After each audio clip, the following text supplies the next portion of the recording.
जय श्री राधे कृष्णा। आप सभी का कान्हा की दीवानी चैनल में स्वागत है। तो दोस्तों, वैसे भी सावन का महीना आने वाला है, तो आज मैं आपको भोलेनाथ जी का एक प्यारा सा भजन सुनाऊंगी। अगर आपको भजन पसंद आए तो लाइक, शेयर और सब्सक्राइब जरूर से करें। जय भोले बाबा।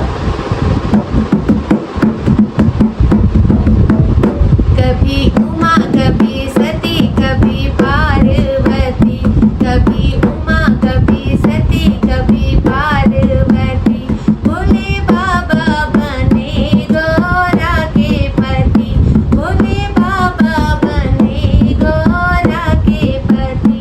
कभी उमा कभी सती कभी पार्वती, कभी उमा कभी सती कभी पार्वती, भोले बाबा बने गौरा के पति, भोले बाबा बने गौरा के पति। भागीरथ ने की थी ये तपस्या, भागीरथी ने की थी तपस्या, गंगा बनी हो गई समस्या, गंगा बनी हो गई समस्या।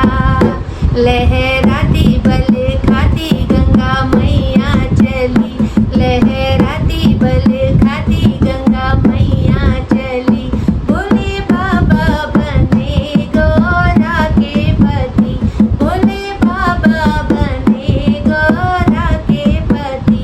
कभी उमा कभी सती कभी पार्वती, भोले बाबा बने गौरा के पति।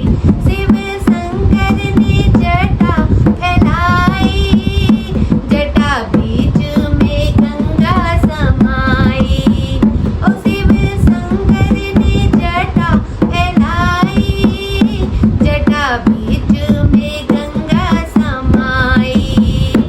इतलाती बल खाती धरती